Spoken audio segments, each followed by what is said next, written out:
许峰的主修功法名为鸿蒙炼神，这门功法最大的优势是擅长神识修炼。修炼有成之后，神识强度是同阶修士的无数倍，甚至还能超过更高阶的修士。这门功法除了能够修炼神识之外，而且是可以从炼气期一经丹换气的，一直修炼到化神期的。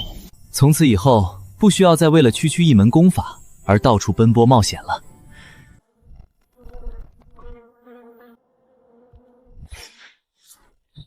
小黑，你作为一条狗子怎么能怕臭呢？以后还怎么吃屎？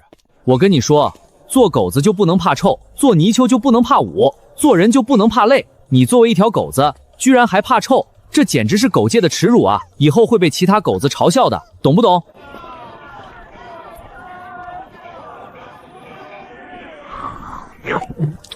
自从上次旱灾过后，怕吃到熟人，已经有好几年没买过肉包子吃了。给我来10个肉包子，还是来200个吧。请问一下店主，这是哪里？这是青云街，前面那条路叫大正街。我是说这座城池叫什么城？啊，这是青州城啊！你顺着前面那条大正街一直往前走几百步，就能看到青州府的衙门了，很显眼的。多谢。青州城是整个青州最大的城池，听说城内有很多金丹期高手，筑基和炼气修士比狗还多。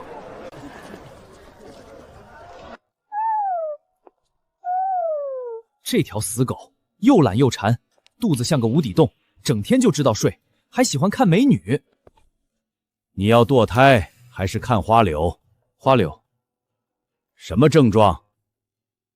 菜花。真是服了，这个黑市竟然在整个大周王朝都有连锁，连街头的暗号都一模一样。也不知道是什么丧心病狂的人编出这么龌龊的暗号。在密室里得到一大笔灵石，正好用这笔灵石买各种灵药，带回蛇口山上种植。灵药价格不算太贵，官府垄断了丹药渠道，各地是因为大周王朝炼丹传法这绝对垄断，各地的丹药价格都极其昂贵。官府垄断了所有的炼丹资源，导致丹药价格居高不上，有价无市，一丹难求。像培元丹这种在修仙界只能算是最低级的丹药，我经常用这种丹药喂鹅，黑市丹药的供不应求。我学了白鹤真人的炼丹传承，手上掌握了好几10种丹方，算是极为稀有的野生炼丹师。只是空有技术，一直苦于没有灵药炼制。一般炼制法器都用金属灵矿，很少有用木质的，除非是能找到品质极佳的灵木。这些木质法器都是由数百年的灵木炼制而成。请问你这些法器是用什么灵木炼制的？我这些都是用300到500年的铁木炼制而成。你看我这些灵木炼制的法器，价格比那些金属法器要便宜多了。我想问一下，道友是不是有铁木树苗或者种子？家族中确实种了很多几百年的铁木，但是不往外出售树苗的。培元丹，培元丹这种最低等的丹药对我已经没效果了，除非你手里有很多。如果你能拿出这个数，我可以换给你一株幼苗。要50粒培元丹才换一株幼苗，这也太贵了。试试看能不能从50粒砍到10粒左右。以前司马懿就吃过这种亏，还是先试探一下。你要5粒，这也太多了，最多2粒。不行，至少也要4粒。最后以3粒丹药换一株幼苗，大家皆大欢喜。竟然没有一个人知道后续的结果，去过道玄秘藏的人都没有回来。难道我是唯一一个从里面走出来的人？以后对于道玄秘藏绝口不提。我是大周王朝的武举人，与邪教势不两立，始终忠于大周王朝。东家回来了！东家，我们想你了！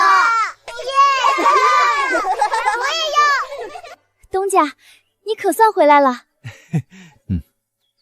我不在的这段时间，家里有什么事吗？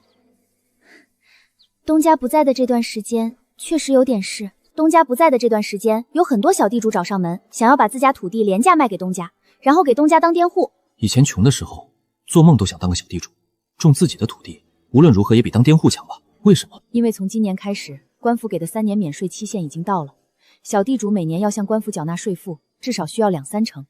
咱们这里的地租，上好的良田才收2成地租，薄田才收1成。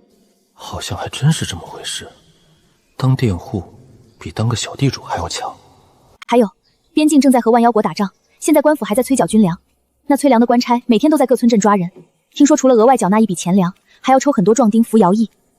这种徭役大部分都是有去无回，死路一条。在大周王朝，官府征收赋税和摊派徭役，主要靠的就是这些有地的小地主。只有这些有地的小地主，他们有家有口，有祖祖辈辈传下来的土地和田产，他们跑不掉，也不敢轻易跑。倒是如此，我这样的举人算起来都是官府的人。因为东家不在，我们不敢胡乱做主。行，如果再有人找上门，你就看着收吧。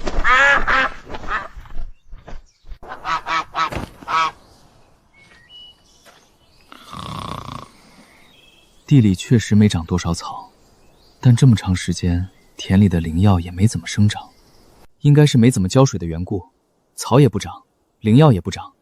记得离开之前留下很多水的，此时运水池已经快要见底。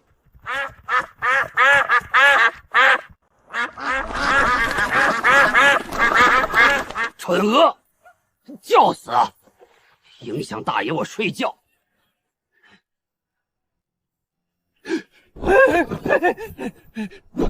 主人，你终于回来了，我可想死你了。这货竟然没有逃跑，身上的衣服干干净净，一看就是没挨过揍，看体型竟然还长胖了一些。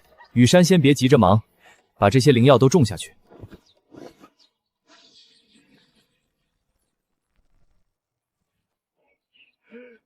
算了，这次看在你没有逃跑的份上，把原来的人参铲掉一部分。我是你最忠诚的仆人，怎么会逃跑呢？此生跟定了主人，就算打也打不走的。以前炼化1粒轩辕丹需要花费5天时间，现在只需要2天时间，就能将丹药完全炼化。把这些丹药炼化之后，又用9重筑基锤炼了一遍，丹田之海已经被拓展到1尺6寸，差不多2尺宽了。虽然还没突破到筑基中期，但如果遇到9星道人那个水平的中期，完全有一战之力。像鸡哥那样轻轻挥一挥手就秒杀3名筑基修士，才是我的目标。听长灵儿说过，前世的长灵儿丹田之海有好几丈宽，我将来起码也要搞到1丈宽，在长灵儿面前才能抬得起头来。不过轩辕丹用完了，现在只能吃一点聚气丹，太慢了，还不如吸纳灵石里面的灵气修炼，效率还高一些。而且我的灵石可以放到葫芦里补充灵气，几乎是用之不绝的。这段时间躲在葫芦里修炼，已经把神识修炼到能覆盖20丈，超出了普通筑基初期修士。在跟同阶修士斗法时，就能大占优势，相当于我在20丈之外就能打到你，你却打不到我。在蛇口山的后方，原本是一大片连绵不绝的荒山，经过这几年的改造，在山峰之间形成一座巨大的人造湖泊。湖泊里面蓄满水之后，足以浇灌方圆数十里区域。现在铁荆棘还没长大，干活的人手也不够。等以后把雨山的家人们也都接过来，就可以把这大一片区域全都种上灵药。当然，这一切都还需要雨山的努力。雨山，你的翅膀没了，修为实力还能增长吗？如果服用一些灵物，或者使用一些灵石，虽然不能飞，修为实力还是可以增长的。那就好，我还担心你的实力无法增长了呢。你每天干活辛苦了，这一瓶培元丹拿去服用吧。主人，真的给我？哈哈哈哈！当然是给你的，我们都是一家人嘛。谢谢主人，主人你对我太好了，我永远是你最忠诚的仆人。哎，雨山，我之前可能有点苛刻，苦了你了。其实咱们是一家人，以后这座蛇口山都会交给你，你也是这片土地的主人。你是我最信任的人，所以你要好好修炼，增强实力，将来才有能力接手这一大片土地。你看咱们山上那些蛇笨手笨脚的，大鹅连话都不会说，那条狗又懒又馋，只有你才是我最信任的人。我一直都对你抱以期待，可不要辜负我对你的厚望。主人，你对我真好，我真是狼心狗肺，以前都是我的错。我以后再也不跑了，我要努力干活，我要为这个家做贡献。最近这1-2年，寄去京城的好几封信，司马懿那边都没有回复，如石沉大海。今天的这封信直接寄给齐王。孙旺财如今也修炼到了炼气4层。怎么回事？我寄信回来的路上，顺便抓了2个奸细，这2个家伙吃里扒外，当了邪教的卧底。东家饶命啊！我们俩就是贪图邪教给的2斗米，什么坏事都没做啊！东家饶命啊！当初爹和大伯也是为了2斗米加入了邪教，为了2斗米就铤而走险，手下的佃户还是太穷了。我们再也不敢了。你们知不知道，加入邪教可是要抄家砍头的？知道，你们还敢？我现在给你们2个选择，一是把你们押送到县衙，由县老爷处置。我选第二个，我选第二个，我也选第二个。拜见使者大人。马老二、马老五，你们最近可有蛇口山那边的消息？有啊，我也有。一个一个说，只要情报有价值，每人奖励1斗米。这种为了1斗米摇尾乞怜的神态，我可瞧不起。马老二，你先说。好的。蛇口山下的羊群又下崽了，那只花脚母羊下了4只崽，死了2只，现在羊群有200、300、200，浪费2斗米，成天就是这些破事儿。蛇口山上有很多大蛇，我前几天看到他们让大蛇拉车，那条蛇有这么大，那么长，一条蛇同时能拉2辆牛车，还跑得飞快，比啥牲口都好使。这种情况我们早就掌握了，但总比那些羊下崽、牛吃草的情报好多了。马老五提供的情报有点用，可以奖励你1斗米。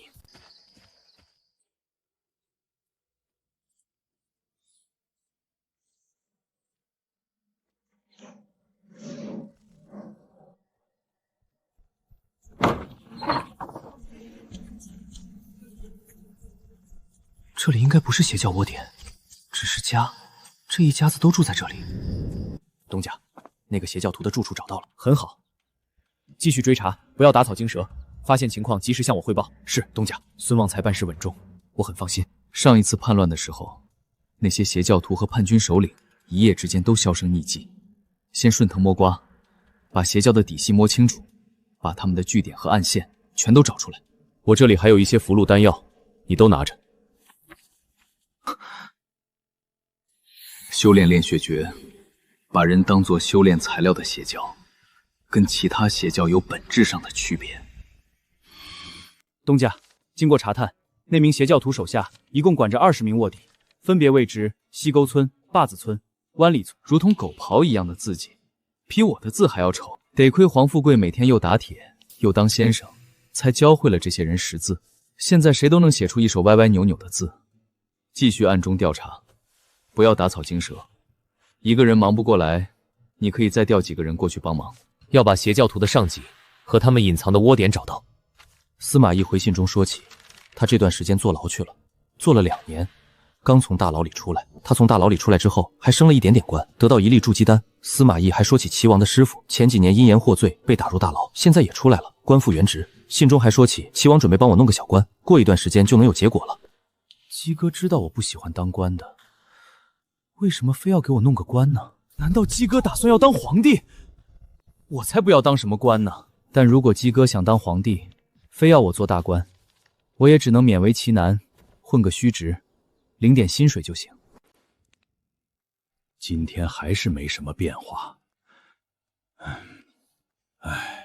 自从上次受到惊吓，我的宝贝鞋子好久没吃过东西了。哪怕弄了很多珍稀灵物投喂，鞋子仍然不吃不喝。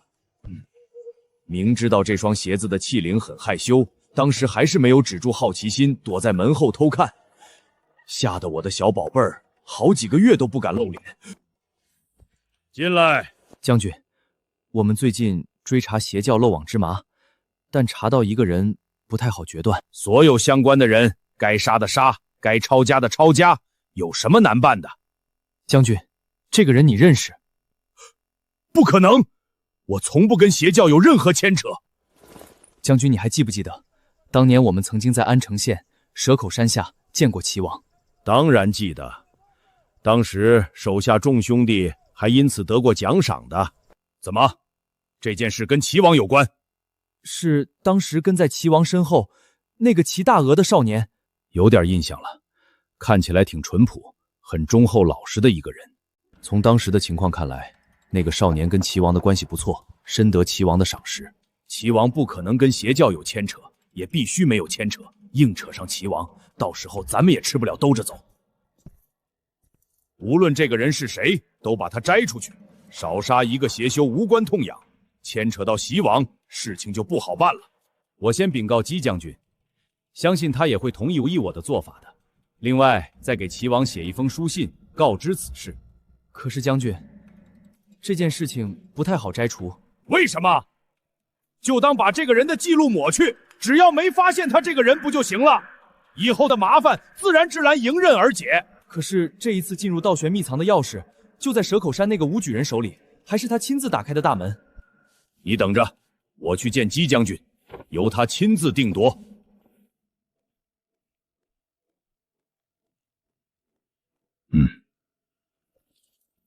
你说的这个武举人名叫张二脑是吧？是的，安城县人士，在平西叛乱中立过功，得到1粒筑基丹的奖励，于数年前筑基成功，是三阳郡登记在册的筑基修士。张二狗此人数年前被齐王委派，卧底于邪教之中。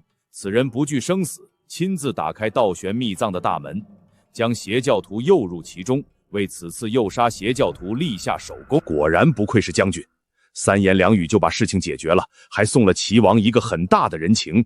你就照此办理吧，上奏朝廷，为所有将士请功。好嘞。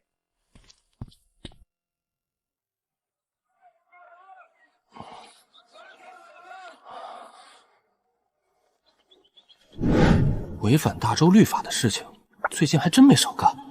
难道是事情败露，被官兵找上门来了？留得青山在，不怕没柴烧。但看到自己攒下来的这么大家业，就这么跑了，又有点舍不得。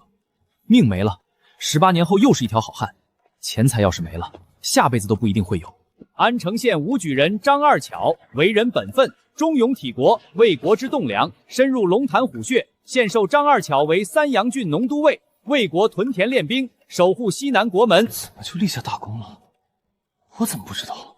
英明睿智，文治武功，德备苍生，万寿无疆，至高无上，龙兴圣皇帝，大周王朝千秋万载，一统天下。幸亏读过书，以前姬仓也教过，不然这回就得变哑巴了。恭喜张都尉，你这份官差可是龙兴圣皇帝御旨亲批的，比起其他的那些都尉可大有不同。多谢大人。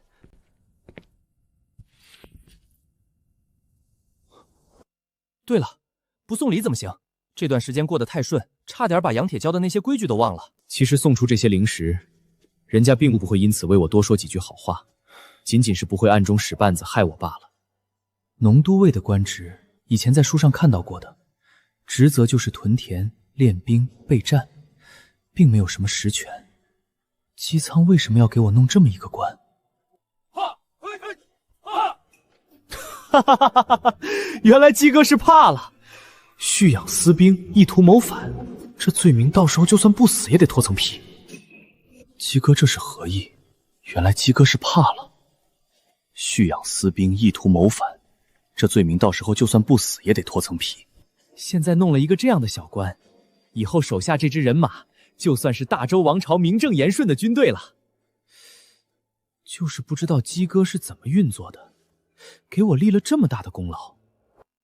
老夫率领安亲县衙备上一份宝礼，还请张督军笑纳。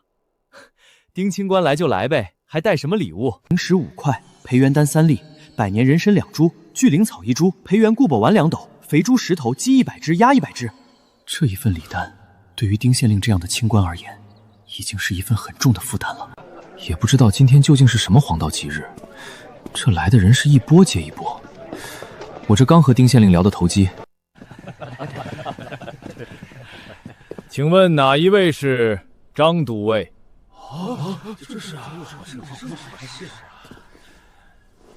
在下正是恭喜张都尉，老夫这次正好路过，身上也没带啥礼品，只有3粒玄元丹。多谢前辈。前辈吃过饭没有？厨房里已经在杀猪了，要不要吃顿饭再走？不了，我还有要事，这就要离开。对于这种只送礼不吃饭的客人，心中真是充满敬意啊！带人去后院杀猪宰羊，鸡飞鸭笑的大摆宴席。爹，人家张老爷那么大的官了，你送2只鸡有什么用？我听说周边好几个县衙的人都来了，人家一出手就是10几头猪，还有丹药之类贵重物品。老子当然知道，求人办事要送猪牛羊，要送丹药。问题是你有吗？咱家的猪还是小猪崽子，丹药都让你小子给吃了，我上哪里找去？要不是你哥帮张老爷干活，收入不错，经常接济，你小子连丹药是什么味儿都尝不着。经过这几年折腾下来，现在家里有个100多亩地，还要交赋税。那会考武秀才报名遇到困难，张老爷，黄老财也是这样的笑容，手提一串猪肉，领着我到镇上求乡镇开具户籍名册。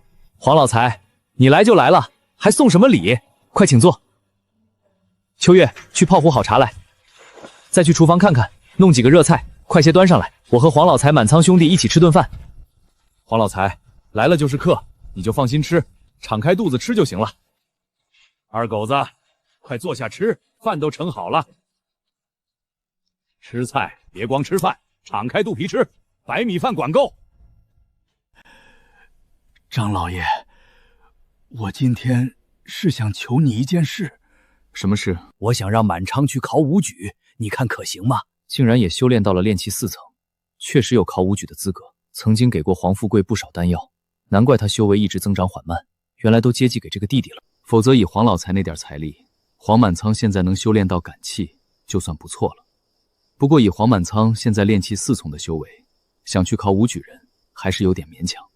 而且排名靠前的武举人全都是提前定好了的，只会露出2、3个名额，给这些没有背景的武秀才争抢，算是留下一线希望。以我现在的地位，想要一个排名靠后的名额，应该不难。所谓人情往来，不过是对利用价值的一种肯定，将来要还的。算了，以后还是不掺和他们官场上的事，安心在蛇口上种地。既然领了朝廷的俸禄，该做的事得做好，手下的人得好好培养起来，以防天有不测风云。这次帮满仓运作名额很顺利，既然要帮就帮彻底。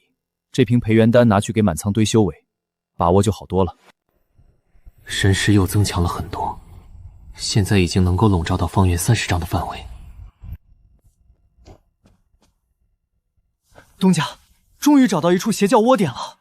在什么地方？有多大规模？这个邪教窝点藏得好深，快要藏到边境去了。我回来的时候安排了几个人在那里盯着的。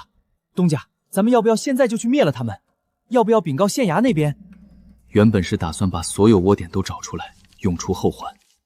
但这1年时间里，仅仅找到这一个窝点，就耗费了几10个人力，好几百张符箓。原本是打算通知县衙，双方一起抓捕邪教，现在就想独吞一些邪教的战利品，以找回之前这1年多的损失。大不了等邪教徒抓住之后，再把人交给丁县尹，让他也沾点功劳。为防夜长梦多，咱们今天晚上就动手。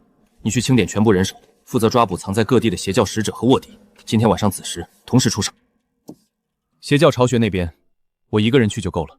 好的，我保证那些邪教徒一个也别想跑掉。大蛇自从上次在道玄秘村里吃了顿饭，一直饿到现在没吃东西。二狗子，你一直让我的蛇宝宝干活，干了那么多活，却不让他们吃人。长灵儿，你这种想法就不对，大家都是一家人，干点活怎么能计较这么多？每个人为家庭付出都是应该的，就不应该计较个人得失。你再瞧瞧雨山，他为了大家庭每天有多努力，你还有你的蛇宝宝，应该向雨山学习。可是我的蛇宝宝干的活更多，一条蛇能顶好几10个人，蛇口山下那么多人，你一个也舍不得给蛇宝宝吃，你还有没有良心？你摸着良心问一下自己，你这样做对吗？有让家人每天都饿着肚子干活的吗？那是你的蛇宝宝太挑食了，哪有肚子饿了就要吃家人的？就算不让蛇宝宝吃人，那也不能让他们吃草吧？草怎么就不能吃了？你没看大鹅每天都吃草，别人都能吃草，就你的蛇不能吃。好好反思一下，难道不是你们自己的问题？东家，我们一直守在这里，他们就藏在对面那座山里，那块大石头后面就有一个山洞入口。只有这一个入口吗？还有没有其他的出口？东家果然料事如神，还有2个出口，一个在山的另一边，还有一个在旁边那座山脚下。我们都有人在那里看着呢。我去里面看看，你们继续守在这里。如果发现有人逃跑，就抓起来，死活不论。长灵儿，这里面就有很多人，今天就让你的蛇吃个够。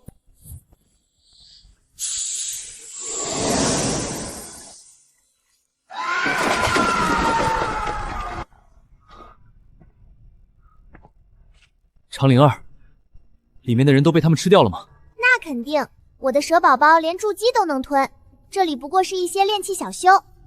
唉，看这样子，损失无法挽回了。东家，里面怎么样了？要不要我们进去战斗？不用，全都死了。带上这几个人回蛇口山。一次抓了这么多邪修，还真不好处理，直接杀了吧。大部分人就是些种地的农民，不过是穷昏了，贪图邪教那几斗米，目前也没做过什么恶事。不杀把人关起来，又没这么大的牢房，还要给他们吃饭。张大人，听说你连夜捣毁邪教窝点，抓捕了一大群邪教徒。我听到消息，连夜赶来，想助你一臂之力。多谢丁青天，大家都是为国为民，不用谢的。本县辖下竟然藏了这么多邪修，老夫上愧对朝廷，下愧对黎民百姓。不知张大人打算如何处理这些人？确实还没想好，我没有这么大的牢房。我还没想好呢。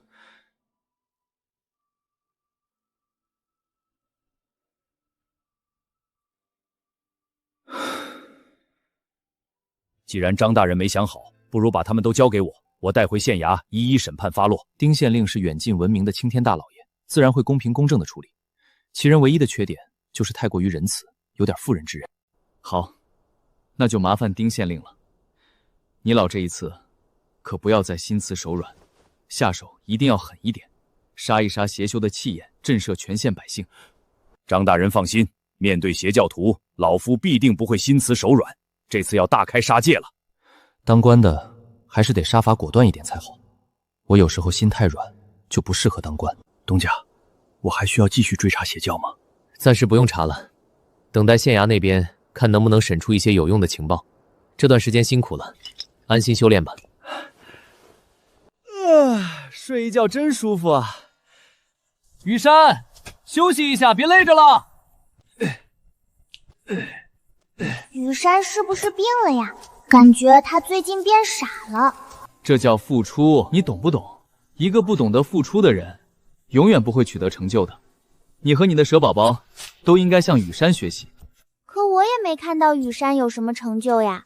你不能只图眼前，要着眼长远。而且，应该追求更高层次的精神上的快乐。你看雨山他现在就很快乐，他乐在其中。当你学会付出之后，才能体会到他那种快乐。读了那么多圣贤书，大道理能张口就来，教育一个小孩子还是很容易的。东家，东家，东家，又出事了！东家，马老二和马老五这2家子10几口人全都死了，被人杀死的，死得很惨。孙旺财，继续查。是。把调查的范围放宽一些，不仅安城县，周边郡县也看看。还有，目光不要只放在农夫身上，那些地主还有衙门里的人也都悄悄查探一下。最开始由马氏兄弟提供线索，这件事情是保密的，绝大部分人都不知道。收网之后也没向外透露，只跟丁县令提了一嘴。当时只有衙门里的2、3个重要人物在场，难道是官府？你们父子俩干嘛去？托张老爷的福，我们正打算去郡城考试。哦，放心去吧，我已经打过招呼了，排名第17，不算差。多谢张老爷。爹，我觉得考武举人好像还不如拜到张老爷手下做事。你为什么只让我哥在那里，不让我也去呢？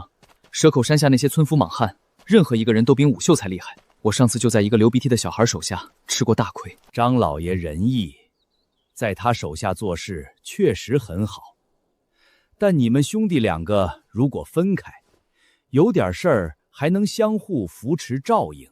而且你想想，在张老爷手下虽然有实力，但是没有功名的。将来如果万一能够修炼到可以筑基的地步，这么多人是得不到筑基丹的。只有考得武举人的功名，将来为朝廷立下功劳，才有一丝机会。我早就打听过了，整个青州地带最强大的家族是夏家。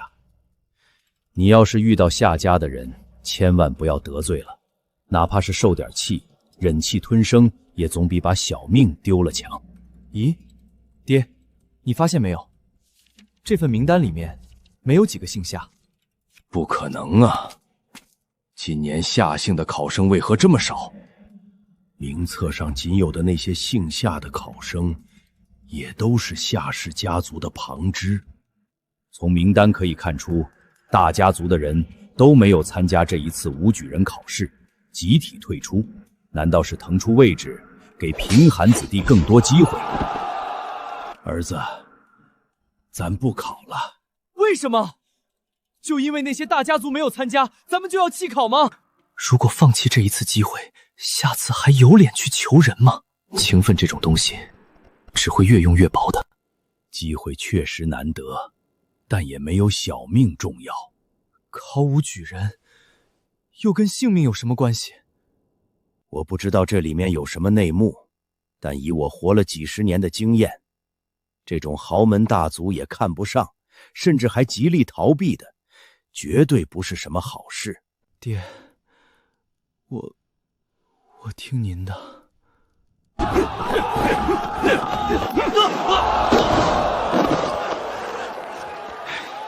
黄满仓跌出擂台，判夫。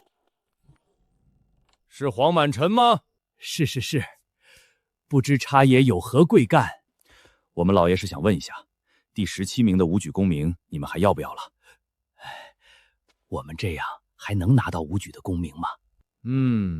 比斗之中败阵弃考，确实有点难度。但如果在兵书战策考试中拿到满分，就没有问题了。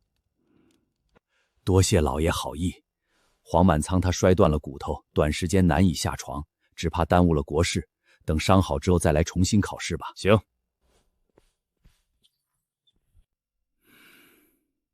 回去就把家里那头猪送到蛇口山下，就算弃考，也要好好感谢张老爷。那头猪崽子不是还没长大吗？养了大半年，也有好几十斤了。张老爷手下有那么多人，可以继续养个1年半载再杀。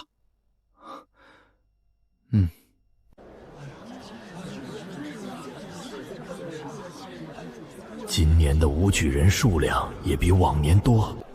恭喜各位新晋的举人老爷，多谢，祝各位举人老爷以后步步高升，升官发财。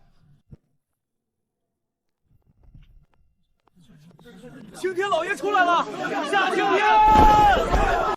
诸位武举人不必多礼，本官先祝各位金榜题名，从此平步青云，官运亨通。多谢郡守大人。好男儿志在四方，如今正好有一次报效朝廷、建功立业的机会，需要诸位大展身手。不知道有什么事情需要我等效劳，我们作为举人，自当奋勇争先，为朝廷效命。哪怕前方有刀山火海，吾等也当向死而生。好，诸位能有这份忠心，本官就放心了。大家应该都知道，南边的万妖国前几年趁着我青州大旱之际，与邪教里应外合，侵犯我大州边境，掠夺边境的人口。经青州府决定，今年中榜的武举人全部派往万妖国边境建功立业，守卫大周王朝疆土。大明万妖国，大明万妖国，大明万妖国。效果！气氛都烘托到这一步了，刚才还表过态，这么多眼睛盯着，现在总不能说不敢去吧？只有我们这一届的武举吗？没错，历届的武举人虽多，但他们也都身处要职，暂时抽调不出来。诸位都是忠勇体国的栋梁之才，想必不会贪生怕死。大家回去准备一下，3天后启程出发。违令者斩！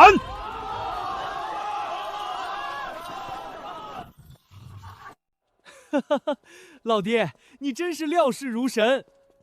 没啥，就是多活了几年。咱们虽然暂时躲过一劫，也别高兴太早。边境战事既然到了这一步，最后倒霉的终究还是咱们这些种地的。因为边境战事，这些年官府在各地都征了大量的粮食和民夫，用于供应前线。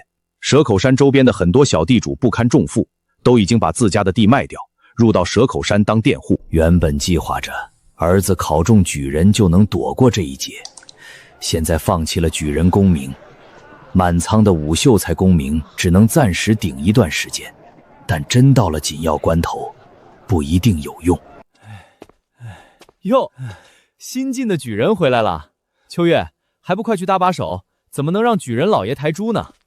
张老爷，你就别取笑了，我们有负你的厚望，弃考了。弃考？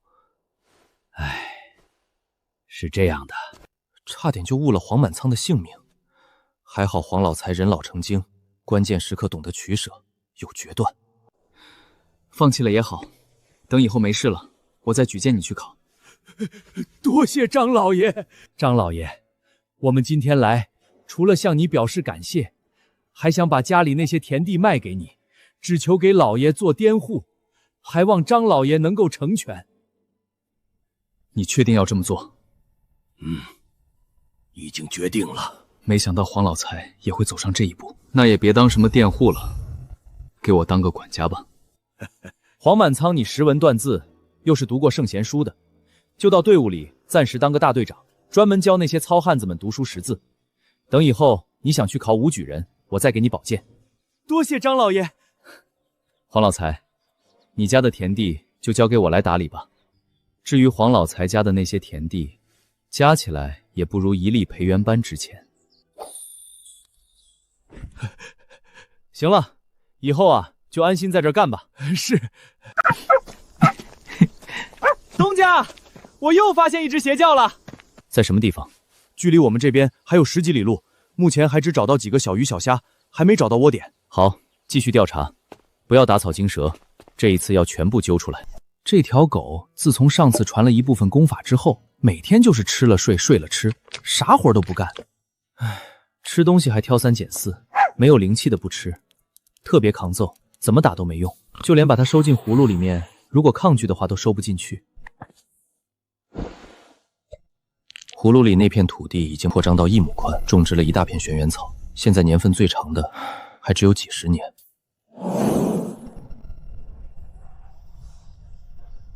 只需要集齐木、火、土、金、水5种灵药，就可以炼制筑基丹。但一是没有集齐这5种灵药，二是就算炼制出筑基丹，也不敢给手下人服用。没被官府登记在册的筑基修士，一律按照邪教处理，人人得而诛之。由于最近没有合适的丹药服用，修炼进度慢了很多，到目前丹田之海宽度也才2尺1寸。为什么县衙在这么大的力度抓捕邪修？邪修仿佛永远杀不尽，越杀越多。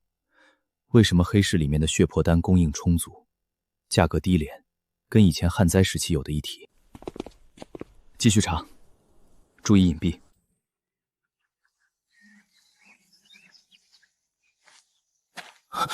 这张猪腰子脸好像在哪里见过，这种脸型太有特点了，让人过目难忘。上次找到一个邪教窝点，里面就有一个猪腰子脸的邪教头目，照理来说应该是死了的。这个猪腰子脸更上一级的人是谁？这个猪腰子脸绝对是一个影响比较大的头目，如果再找到他的上级，差不多就能将整个邪修揪出来了。哎，这个搬到这里来。都别动，把手举起来！好，走，你们干什么？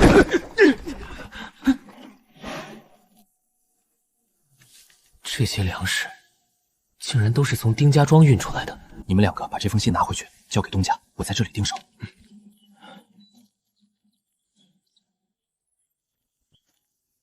此人本该被官差抓走了的，现在又出现在面前，种种迹象已经表明，跟丁青天有关系。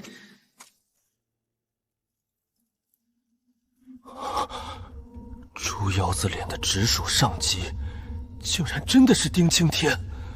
张二狗，你作为朝廷命官，竟然与邪修勾结，本官今日就要将你捉拿归案。丁县令，你不要血口喷人，我查到证据，你才是真正的邪教徒。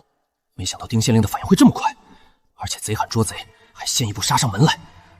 本官是远近闻名的青天大老爷，全县百姓有目共睹。你说本官是邪修，可有证据？有谁会信你？而你孕养蛇妖为害，吞噬生人无数，手下更是修炼邪法。这些证据有目共睹，这二狗子怕真是个灾星。丁青天可是为民做主的好官，筑基大蛇不要焚了。就是，肯定是他把这妖物引来的。把人带上来，大家应该都能认识，这就是你手下的孙旺财。他修炼邪法，残害生命，被我抓获了。你还有何话可说？孙旺财，你可知罪？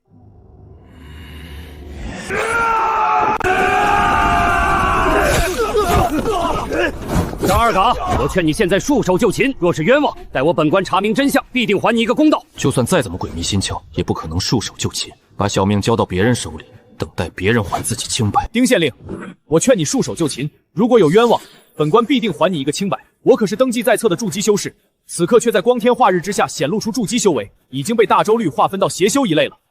哈哈哈哈！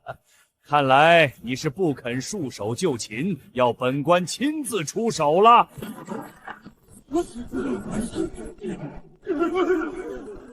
张二哪，凭你筑基初期修为，绝不是老夫的对手，跪下求饶，本官给你一个痛快。得知丁县令是邪修的时候，就猜到肯定有伪装，不过也没想到这家伙藏得这么深。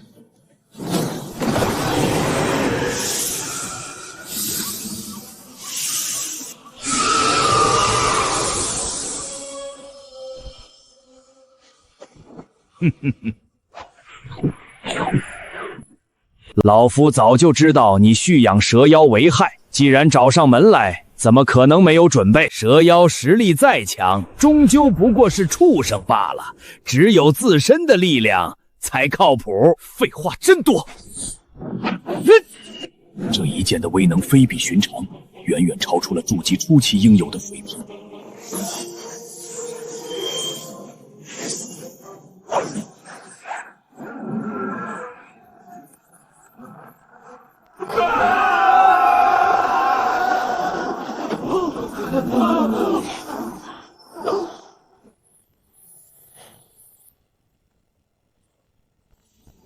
虽然他修为高一个小境界，但最近吞噬的人比较多，修为增长太快，导致法力不纯，根基不稳，修为太虚浮，不耐用，后劲不足。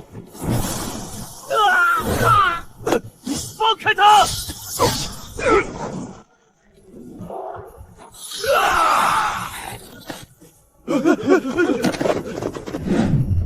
老夫今日放你一马，希望你回头是岸，早日到县衙自首。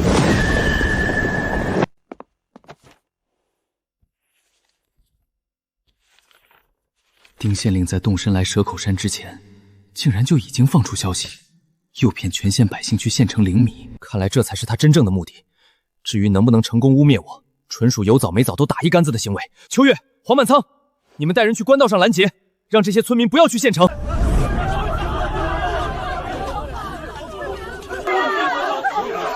不让我们过去，我们只有死路一条啊！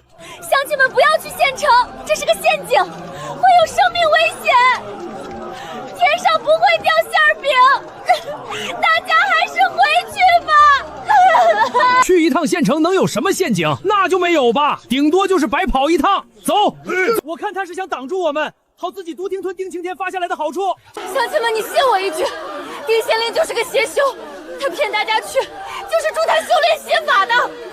一派胡言！丁青天是天底下最好的青天大老爷，人人都知丁青天爱民如子。对，丁青天爱民如子，这是大家都知道的。污蔑丁青天的人，肯定不是什么好东西。丁县令真是神仙下凡呐！是啊，丁县令可是咱们的再生父母。是啊，咱们能有今天，全靠丁县令啊！丁县令就是天上的文曲星下凡，专门来拯救我们的。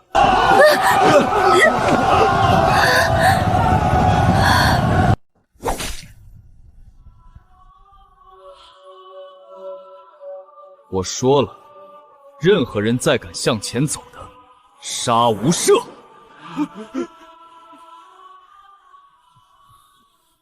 你们几个捡一些引火的干草，去那座村子里放火烧房子。烧房子是来堵路的，现在杀了人，还要去烧房子做什么？对，就是放火烧房子，火势越大越好。但凡家里面没人的房屋都烧了。去做吧，东家如果责罚，我来承担。所有人听着，这3天内，胆敢离开自己家的，房子全都烧了。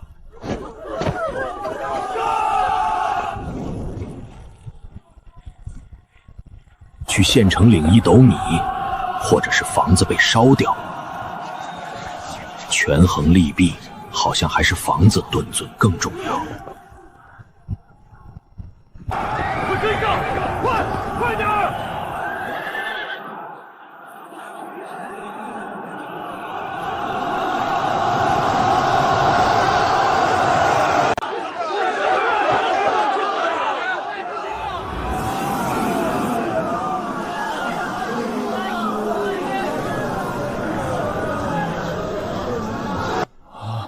好舒服啊！这是什么地方啊？好舒服啊！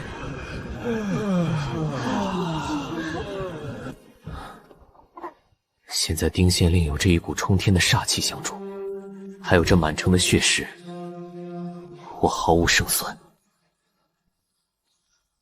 所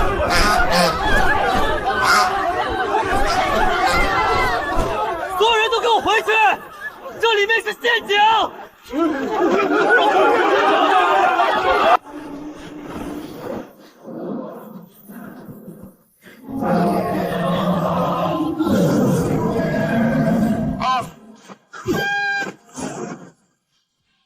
丁县令将人炼成血煞，气候已成，我得想法子自保。遇到这种对付不了的存在，直接骑上大鹅到三阳郡告状。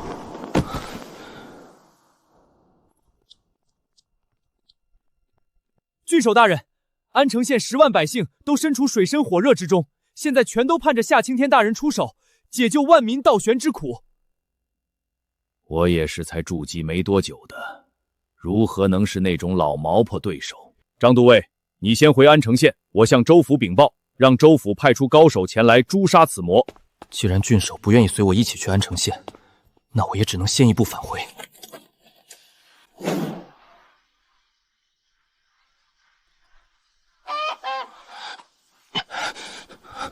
看这个样子，等到丁县令出来的时候，起码是金丹实力。手下一共2000多人，经过这些年来，以前抱在手里的那些小孩，现在也有10来岁。如果真的对上丁县令，他们多少能有那么一点自保之力。大蛇上次中了丁县令的招，受了些伤，经过这几天的休养，已经慢慢恢复了。3条筑基后期的大蛇是主要依仗，联手的话，或许能与金丹期的丁老魔抗衡1、2。这些大鹅虽然数量多还能飞，但仅有炼气修为，高端战力实在太缺了。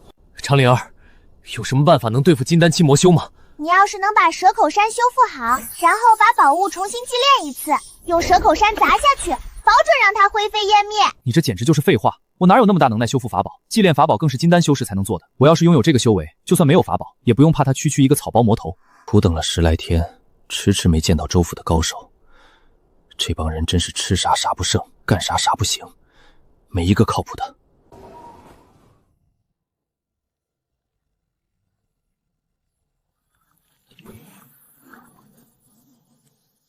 这场残忍的炼化已经接近尾声了，可能就在这1-2天，血幕就要全部散去了。大鹅，咱们回家，明天就不来了。丁老魔出关了，大鹅快跑！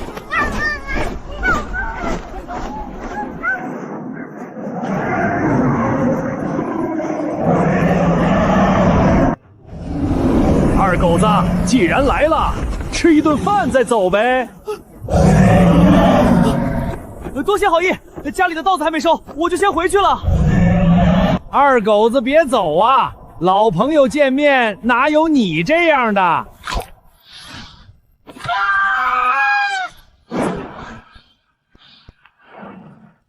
如果留下来，大概我就是餐桌上的晚饭。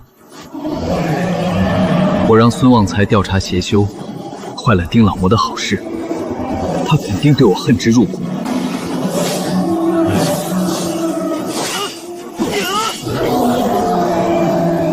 这条血龙只是由血煞之气凝聚而成，根本就没有实体。二狗子，反抗是没有用的，成为老夫的一部分，老夫带你征服天下！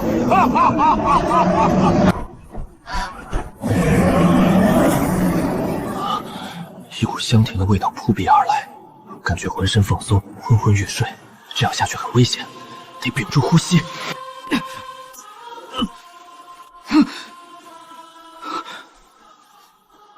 意识越来越模糊。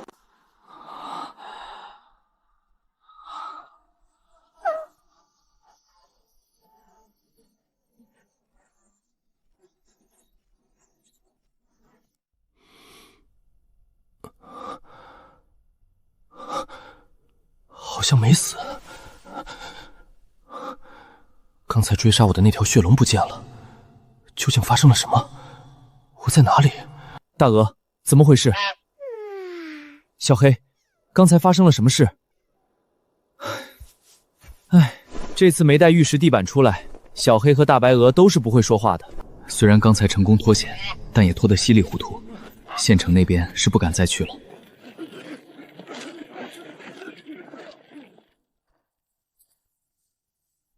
难道丁老魔幡然悔悟，准备要改过自新了吗？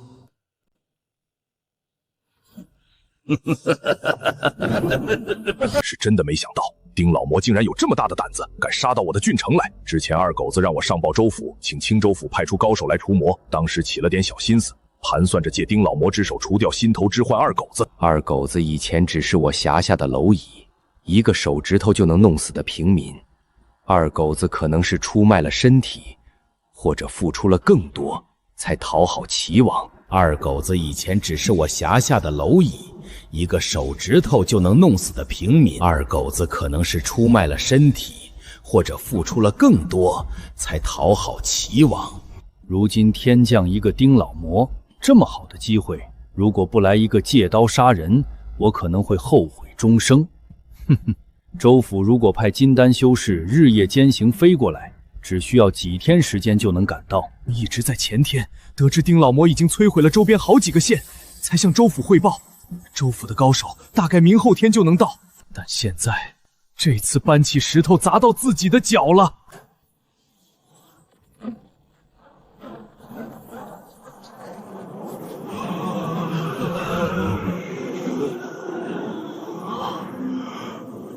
临阵磨枪，不快也光。手里没有玄元丹，只能多吃点聚气丹了。好在成本不高，都是自己手里滞销的货。丹田中又增加了一滴法力液体。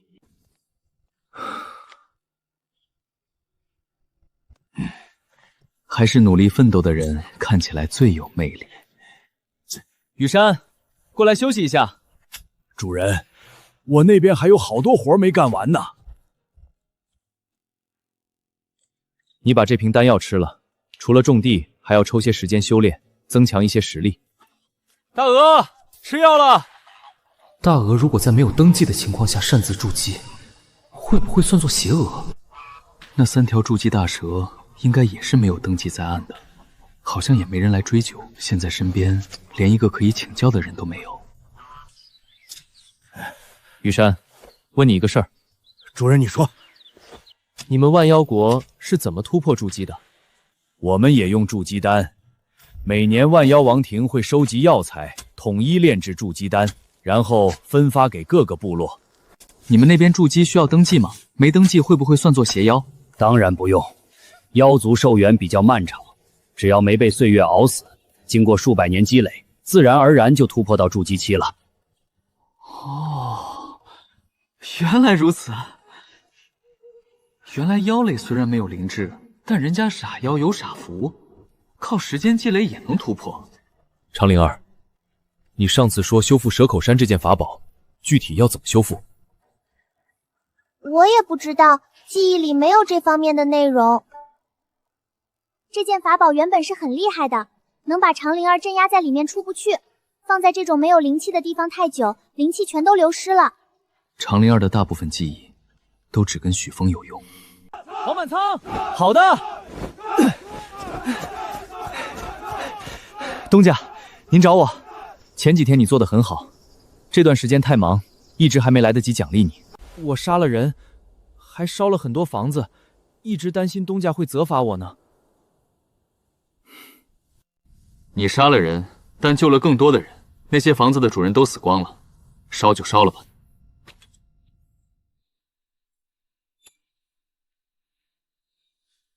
哎，多谢东家，有功就应该奖励，这是你应得的。爹，爹，你看，爹，这些都是聚气丹，比培元丹贵1倍以上。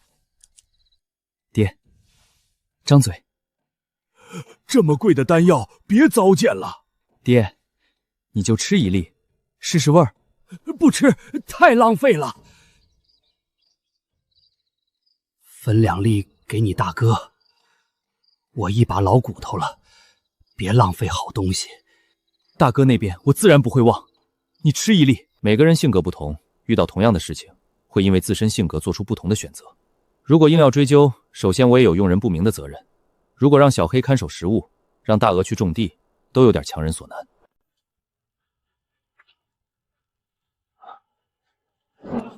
备战！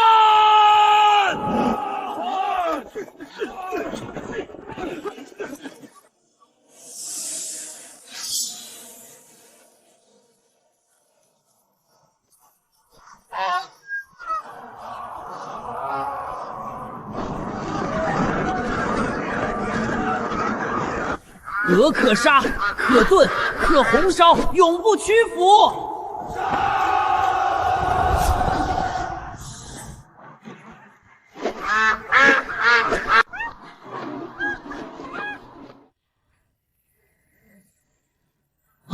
夏青山，他怎么来了？白紧张一场。唉，下官见过夏大人。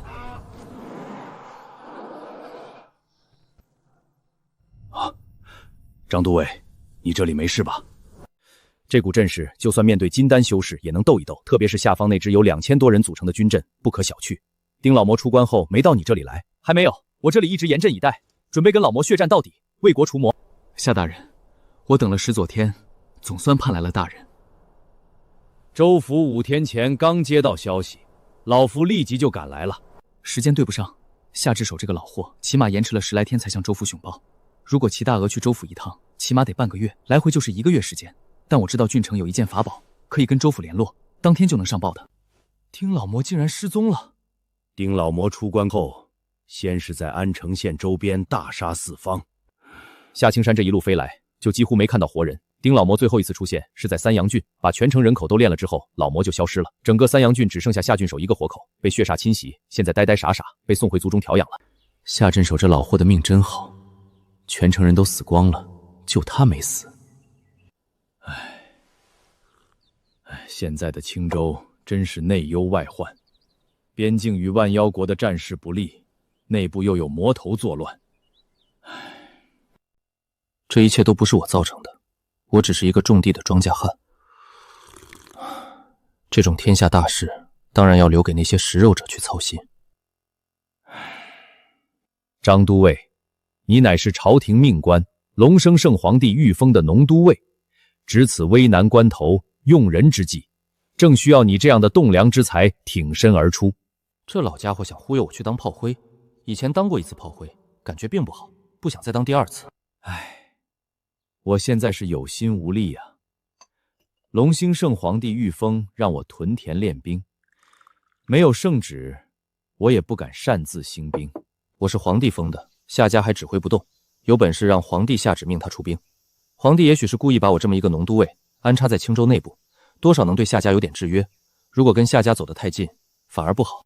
话是这么说，只要你有为国出力之心，还是能想到很多办法的。你要是不放心，京城那边的事儿包在老夫身上。唉，可惜我如今实在是抽不出身。你看，现在满山遍野庄稼都熟了，再不收就烂在地里了。张都尉好自为之。丁老魔应该还隐藏在这附近，山高路远，老夫不一定能及时救援。之前一直战战兢兢，日夜提防丁老魔上门。现在丁老魔灭了周边好几个县，把郡城都给灭了，却没有来蛇口山。上次被血龙追杀失忆时候，一定是谁重创了丁老魔。也许是小黑，其他高手恐怕没那么好心。那张像无底洞一样的嘴，永远吃不饱。在地下密室里，一睡就是上万年，身上长满了青苔，他都没死。奇怪的身体结构，随便怎么暴力拉扯，都能回弹成小奶狗的形状。还有小黑狗脸上那2朵腮红，好像变得更红了。可惜这家伙不会说人话，我也不会狗语，无法深入交流。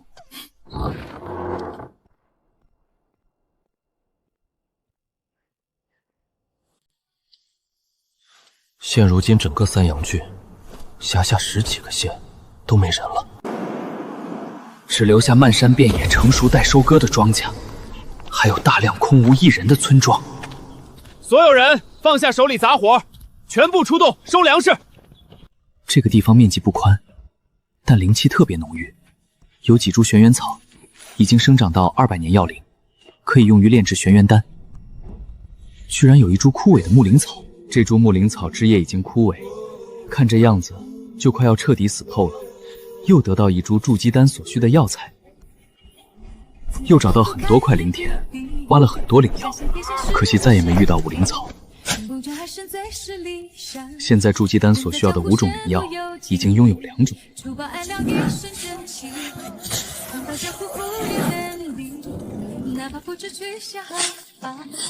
终于把整个三阳郡周边那些没人要的粮食都收割了一遍。东家，我们这次收回来的粮食一共有100多万担。组织人再多修几座仓库，把粮食保存好，别淋雨没坏了。哎，东家放心，已经让人在修了。葫芦里至少还藏了800多万石粮食，这次收获的粮食实在是太多了。丁老魔只吃人，粮食是一粒都没动。把这些灵田都搜刮了一遍，收获的灵药足够炼好几年的丹。玄铁矿洞里面的矿工全都死了。在县城和郡城也捡到一些灵矿，这些灵矿类物资凑在一起也有好几百斤，都收进葫芦里，到时候用于炼制一些法器。学的千机老人传承，炼制各种各样的物件，都需要很多材料。这次也借着丁老魔莫名其妙地发了一大笔财，而且这笔财还非发不可。如果不要，这些财物大部分会烂在原地。我可从来没有浪费的习惯。先去黑市里买几张藏宝图。这地方可真够邪门的，连个鬼影都没有。哎，这不是当初我买藏宝图的黑市入口吗？还是头一回进黑市不用对口号。郡城是丁老魔最后消失的地方，那些县城的黑市他都去过了，对郡城这座黑市始终有点忌惮。去吧，去黑。里面的人同样死光了，只能再找找，看有没有残羹剩饭。回去正好用来存放药材。这几套做工很讲究的桌椅也顺便收进葫芦里。小黑，咱们走了。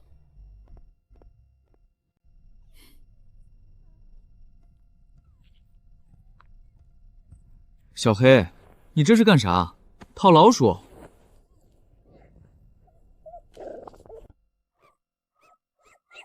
别着急，我帮你挖开看看。白鹤真人传承中曾经提到过一种物品，叫做肉灵芝。此物能强筋骨、增寿元，可生吃，也可蒸肚煎烤炸，还可用于炼丹。小黑，你别急，我还没看清楚。小黑，咱们商量一下，咱们把这个拿回去栽种，长大点再吃，好不好？那就见者有份，虽然是你找到的，但是我挖出来的，我们俩平分。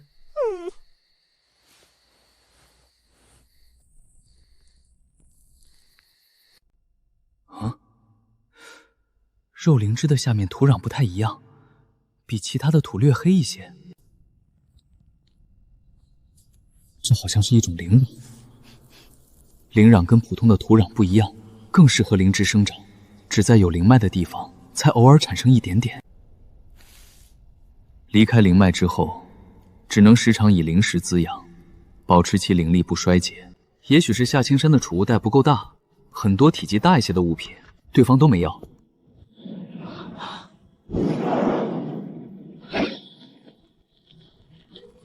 凑齐了一整套制服工具，可不管有没有用，先留着，万一以后得到传承了呢？